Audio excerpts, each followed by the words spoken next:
Welcome to my channel friend. आपका स्वागत है मेरे चैनल में। तो अभी जो टॉपिक है वो ये है कि हमारे लाइफ में कुछ बुरे लोग आते हैं। ठीक है, बुरे लोगों आने का मतलब है कि कुछ ऐसे लोग आते हैं जो हमें दुख पहुंचाते हैं, पीड़ा पहुंचाते हैं और कुछ समय के लिए हमारे साथ अच्छा रहते हैं, लेकिन फिर वो चले जाते हैं। जैसे हमारी लाइफ में कोई प्रेमी ही आ जाता है जिससे हम प्यार करते थे, वो चला जाता है। कुछ लोग वह भी हमें दुख देता है, कुछ हमें ऐसी बातें बोल देता है। कुल मिलाकर जो है हमारी लाइफ में जो भी आता है, जो जो हमें दुख पहुंचाता है, ठीक है, तो इन लोगों को जो है माफ़ करना क्यों ज़रूरी होता है। ठीक है, देखो, सबसे पहले तो हमें जो है हमारी लाइफ में जो भी होता है वो हमारे कर्मों पर निर्भर है। ठीक है, श्री कृष्ण जी गीता में कहते हैं कि जो भी हमारी लाइफ में होता है, ठीक है, वो हमारे कर्म के आधार पर होता है कि हमारी लाइफ में जो है कौन आ रहा है, हमारे लाइफ से जो है कौन जा रहा है और क्यों जा रहा है।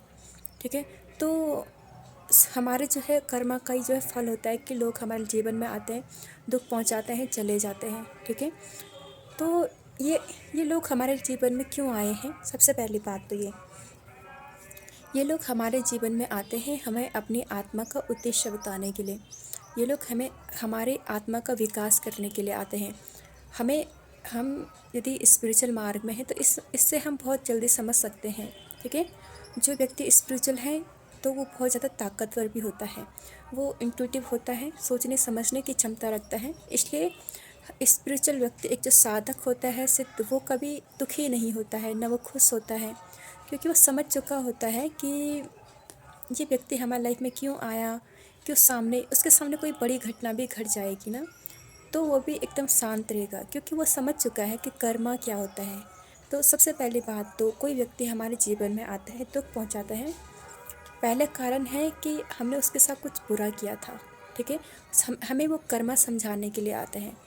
ठीक है, एक हिसाब से कर्मा कैसे काम करता है, क्या काम करता है, तो हम कहीं ना कहीं जो है समझ जाते हैं कि ये अपना ही कोई बुरा कर्म था कि ये व्यक्ति मेरे जीवन में आया, इसने मुझे दुख दिया।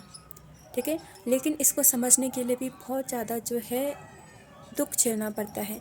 व्यक्ति पहले बहुत ज़्यादा दुखी दुखी उदास उदास रहता है, लेकिन बाद में कहीं ना कहीं से जब उसका समय ख़त्म होता है, ठीक है, कि अब उसको उस चीज़ से बाहर निकल, तब जाके उसको कहीं ना कहीं रियलाइज़ होता है कि ये हमारे बुरे कर्म थे। ठीक है, हमारे बुरे कर्मों के कारण ये व्यक्ति जो है हमारे साथ इतना कुछ कर गया, क्योंकि हमने भी जो है कभी किसी के साथ कुछ ऐसा ही किया होगा या इसी प्रकार का कुछ और किया होगा। ठीक है, एक ये कारण है।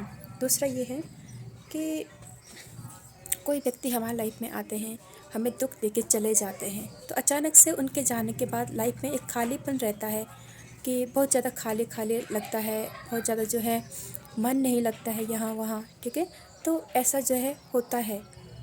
ऐसी परिस्थिति आती है कि जैसे अब ये कार्ड है 5 ऑफ कप्स। ठीक है, इसके सामने 3 कप पड़े हुए हैं, ये दुख है, उदास है, इसको धोखा मिले, लेकिन इसके पीछे 2 और लोग भी हैं, लेकिन वो कप जो है गिरे नहीं है। ठीक है, तो ये बताता है कि ये व्यक्ति अपने दुख में उदास में उन लोगों को नहीं देख पा रहा है कि जो इसको जो है अच्छा मानते हैं, इसको जो है बढ़िया मानते हैं, इसकी जो केयर करते हैं। एक एक कार्ड है, ठीक है, 4, यहाँ पे 3 कप्स हैं, उसकी नज़र वही है तीनों कप्स पे।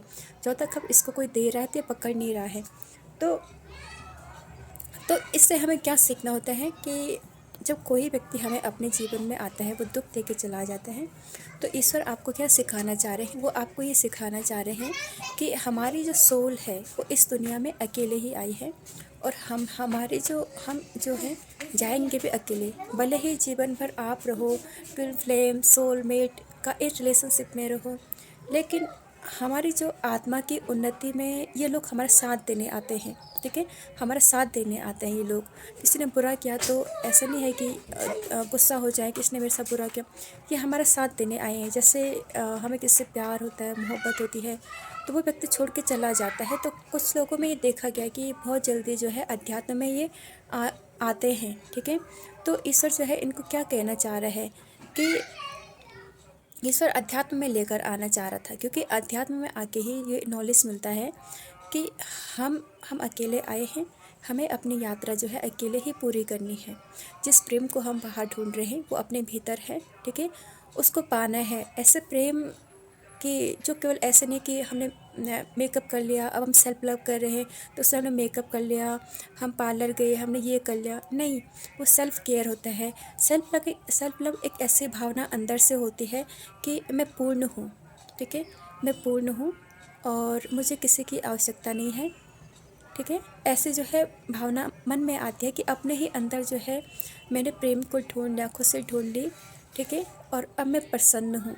तो ऐसी चीज़ें सीखने के लिए ये बहुत बड़ी चीज़ है। इतने आसानी से इसको नहीं सीख सकते हैं। ये ईश्वर का ही जो काम है। जब ईश्वर की मर्जी होगी तब हमें सिखाएगा, जब नहीं होगी समय पे ही सब कुछ होता है, मतलब ये वाली बात है। तो हम जो है अपने में ही पूर्ण होते हैं। तो कुछ लोग देखे गए कि किसी के लाइफ में कोई आया तो अ, वो छोड़ के चला गया, ठीक है। तो उसके बाद क्या हुआ कि व्यक्ति आध्यात्मिकता में आ गया और परमात्मा से बहुत इतना जुड़ गया कि और परमात्मा हमारे भीतर होता है, ठीक है। पहले हम वो मूर्तियों में ढूंढते हैं, लेकिन परमात्मा अपने अंदर जो है फिर एक जागृत अवस्था में आने लगता है।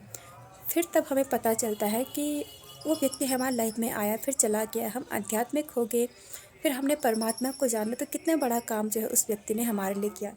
लेकिन जब तक हम क्या है ना कि जब तक हम उन व्यक्ति को माफ़ नहीं करते हैं, जब हम उस व्यक्ति को माफ़ नहीं कर पाते हैं, तब हम उसको बहुत कोसते हैं, इसने मेरे साथ ऐसा किया, इसने मेरे साथ वैसा किया। लेकिन जब वो व्यक्ति हमें छोड़ता है तो हमारे पास एक ही रास्ता होता है, वो होता है परमात्मा का। और हम परमात्मा के पास जो है लौटते हैं, परमात्मा को फिर जानने लगते हैं। और परमात्मा अपने भीतर के परमात्मा को जानने लगते ना, तो वो जागृत अवस्था में आने लगते हैं ईश्वर, ठीक है। तो तब हमें लगता है कि हम पूर्ण हैं, क्योंकि हम अलग हुए हैं उस परमात्मा से, ठीक है। हमें लगता है फिर हम पूर्ण हो रहे हैं। धीरे धीरे पूर्ण होने की प्रक्रिया में हम आगे बढ़ते हैं। लेकिन जब तक आप ये नहीं सीखते हैं तब तक आपके पास ऐसे लोग आते रहेंगे, वो दुख देते रहेंगे आपको, और परमात्मा में विश्वास हो जाएगा। आपको लगेगा कि ये संसार जो है दुखपूर्ण है, केवल कर्मों का विधान है यहाँ, बाकी यहाँ और कुछ भी नहीं है, ठीक है। तो ऐसे जो है होने लगते हैं। तो इसलिए जो है ऐसे लोगों को माफ़ करना बहुत ज़रूरी है। पहले तो हम माफ़ करने की जब प्रैक्टिस करेंगे कि चलो जो भी हुआ माफ़ कर दिया, सबसे पहले तो स्वीकार करना पड़ेगा माफ़ी। तब पहले स्वीकार करना पड़ेगा। आपको बहुत दुख है, तकलीफ़ है, लेकिन जैसे आप ईश्वर के उस मार्ग को स्वीकार करेंगे ना कि चलो ईश्वर ने जो किया वो सही किया। एक लाइन है, ईश्वर जो करता है सही करता है, इस पर बिलीव करो और माफ़ कर दो। बिलीव करते चलो जो हुआ कि चलो मेरे साथ जो भी हुआ ठीक है, मैं स्वीकार करती हूँ या फिर मैं स्वीकार करता हूँ, ठीक है। तो जैसे आप स्वीकार करेंगे ना तो आपको अच्छा लगने लगेगा। तो जब भी कोई आपको दुख परेशान, हमें दुख तभी होता है जब ईश्वर के जब विरुद्ध जाते हैं। और जब हम ईश्वर के विरुद्ध जाते हैं ना तो हमारे हृदय में बहुत पीड़ा होती है। लेकिन जब हम उसे एक्सेप्ट करते हैं कि ईश्वर ने ये परिस्थिति दी है, दुख दिया है, इसका कुछ कारण होगा, जब हम उसको जो है स्वीकार करते हैं, एक्सेप्ट करते हैं, तो हमारे मन में शांति होती है। तब जाके ईश्वर हमें आगे का रास्ता बताता है। पहले स्वीकार तो कर ले, ठीक है। पहले स्वीकार कर लिया जाए ना, ठीक है। और एकदम कक्षा वाइज जैसे 10th है, पास कर ले, 11th पे चले गए तो पास करना पड़ता ना, फिर फेल नहीं हो सकते ना। फेल हो गया तो आगे कैसे बढ़ेगा। तो पास होने के लिए इन परीक्षाओं में स्वीकार करना आवश्यक है, जो आपने किया मुझे स्वीकार है, अब आगे का रास्ता। तब आप आते हैं माफ़ी मांगने पे, उस व्यक्ति ने माफ़ भी करते हैं, माफ़ी भी मांगते हैं। जन्म जन्मांतर के लिए माफ़ी मांगनी पड़ती है कि जो भी मैंने तुम्हारे साथ किया है, ठीक है, उसके लिए सॉरी।